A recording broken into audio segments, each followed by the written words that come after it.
TEDx UNLV. I am Jonathan Schechter, also known as Shecky, and we're about to embark on our second segment of speakers and presentations.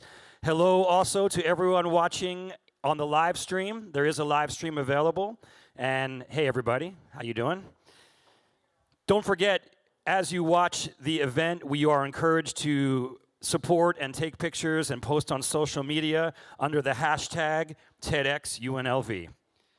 All right, our next speaker, Heather Wilde, says that she lived inside Disney World at Fort Wilderness for 6 months while working on a startup. So whatever you do, don't start singing It's a Small World. She might lose it.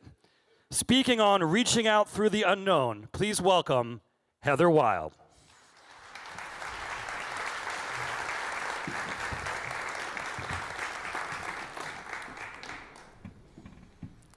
When I was 18 years old, I had my first official job interview.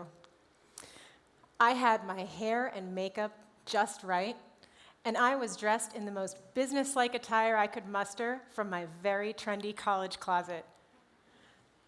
I had my resume printed on the exact right form of parchment paper that the Office Depot clerk said would guarantee me results.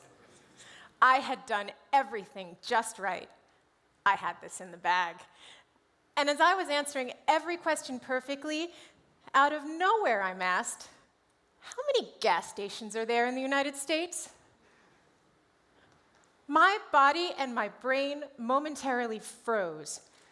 I actually got colder. What was happening here? How was I supposed to respond? And then something else happened. My brain started working again.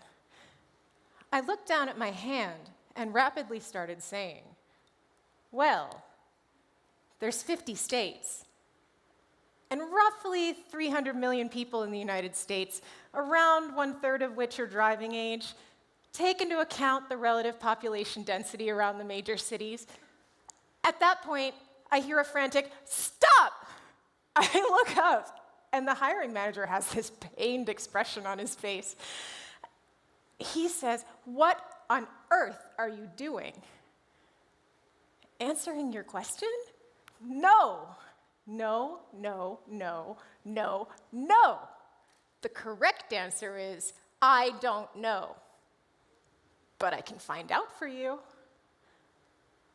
When he said those 3 words, I don't know, I had such a visceral response, my hands actually clenched the chair, and I was sure I was going to get kicked out of there and never asked to come back. How could my body be reacting to just words? What was the last time someone said something that made you instantly react? What made your cheeks flush, your stomach tighten, your knuckles whiten? The story about my job interview illustrates something that happens to all of us, the connection between external events and our internal thoughts and emotions. But these external events must have relevance or motivational significance in order to cause adaptive behavior. For example, is the event good, bad, or neutral? Does it evoke pain, anger, or pleasure? What are its past associations? What does it predict? What is a relevant, appropriate response? It's our evaluation of these events, combined with our past, that determines how we feel and react. For example, a child, when they first find a dog, may initially love to play with it. But if they get bitten, they may become fearful of all dogs for the rest of their life. Now imagine your first relationship. Initially, when you see that person, you may evoke feelings of desire and happiness. But after a nasty breakup, seeing that same person could elicit feelings of tension, anxiety, anger. During my interview, I was darting about between the extremes of pride, then surprise, and then disgust because of my previous associations. When I was 8 years old, I went to school. A normal occurrence, I know, but this was no normal day. We were going to get to see the first teacher launch into space. It was 1986, and it took 3 guys to bring in the ginormous 19-inch television set, and another just to tune in the right station.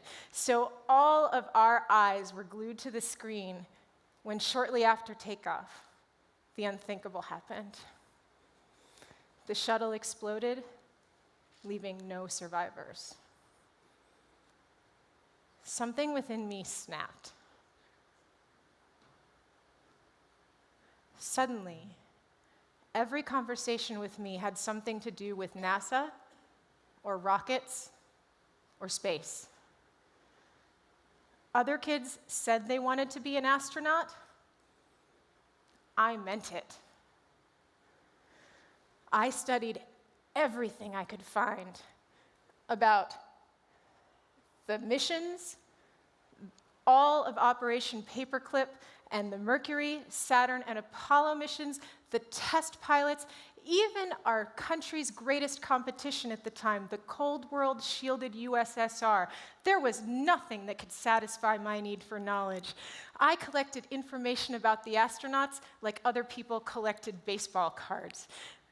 I used every ounce of persuasion I could find to get my parents to take me to my favorite place in the world, the US Space and Rocket Center, a full 3 hours away, just so I could stare at the capsules. I had read and reread The Right Stuff so many times that when I met Chuck Yeager the first time, I actually fainted. There was nothing that could stop me, and what kept me going all those years was my unending, extreme desire to learn. For me, the greatest crime you could ever commit was not wanting to know things. What I hadn't yet realized was that's not actually what was happening. It's not that people don't want to know, it's that they have different reactions when they encounter things they don't know. The things you know are contained in this safe, certain place. All of the things you know, everything you need to live, are here. The things you don't know are an ambiguous blob of uncertainty. It's pretty scary out there. But then there's the things that are kind of on the edge. They're the things that we encounter every day where we could choose to learn more if we want to, but we know that there's some things that we could never unlearn. Just ask anyone that really needed to know what was inside a chicken McNugget. Everyone needs a little bit of certainty, but some can deal with a little bit more ambiguity than others. Fear, anxiety, anger, shame. When we encounter the unknown, our reactions are actually quite similar. Our faces flush, our stomachs tighten, our bodies momentarily change temperature. But then, in an instant, another emotion washes over us, depending on whatever we consciously choose. For me, until I was 18 years old, that reaction was, without fail, to answer the question. And then, one night in college, when I was doing my homework of all things, I read something that changed my life. The Greek philosopher Socrates wrote, "I myself know nothing. except just a little. Enough to extract an argument from a wise man and treat it fairly. This unlocked something inside of me. Suddenly, everything that I'd learned about the space program and everything seemed somehow insignificant because there's always more.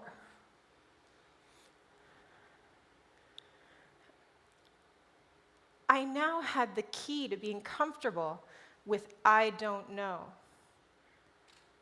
I was given this wonderful gift and was able to jump headlong into the world of the unknown without a map to guide me.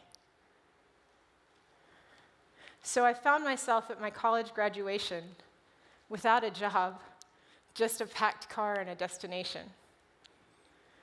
I applied for the first job I found in the want ads that was the most unlikely for me, a shy computer programmer, to take. I became a flight attendant, smiling and singing my announcements, where I met my husband, a pilot. He and I chose to leave the skies and come back down to earth, joining the world of entrepreneurship. In a 40-foot RV, we chose to crisscross the country, searching on an endless path for serenity, far away from our young startup. We'd traded the classic comforts of home for our cramped trailer on wheels. So one night, as we were driving exhausted down a desolate 2-lane desert highway in some nondescript town, we saw fireworks up ahead in the distance. It was likely for us to have lost track of days, so we checked to see if it was a holiday. It wasn't. We kept driving, and again, fireworks. Onward we drove, and more fireworks were going off ahead of us. We just decided to enjoy them, to settle back and smile at each new blast. Curiosity had now set in. What were they for? Where were they coming from? Like moths to a flame, we were drawn to the source. It turned out to be a lone man in a dirt lot, setting them off one by one. We decided to ask him for his motivation. His answer surprised and delighted us. He said, "Seeing fireworks makes people happy. I'm doing my part to change the world." He used information he had from his past associations. He didn't care or know who would see them, but he knew that somewhere it would have the effect he wanted. Without fear, he reached out into the unknown and pulled me through. Your brain gets information in two ways. Your senses tell you what's going on in the outside world, and your emotions interpret that information and make it relevant. Just like if you are in danger, you will be motivated to run. And if you are hungry, you are motivated to find food. Your emotions take care of all of your needs this way. In this, we were taking care of the known and unknown. Going towards the fireworks, we reached towards the known, to the unknown, and we found a beautiful known. We found the world of possibilities there. Any unknown you encounter, you do not need to be afraid. You can choose the endless possibilities. Neurotransmitters are working within your brain, activating every time you encounter an unknown. Just like anytime you enter a fight or flight moment, you can choose, shall I flee or shall I fight? I promise you, if you choose to fight through, relax, and enjoy the wondrous possibilities of the unknown, it will be a wonderful thing. What was the last time someone said something that made you instantly react? What made your lips curl, your cheeks flush, your stomach flutter? The next time that happens to you, your body is trying to tell you something. Listen to it. There's such a world out there if you will embrace the unknown.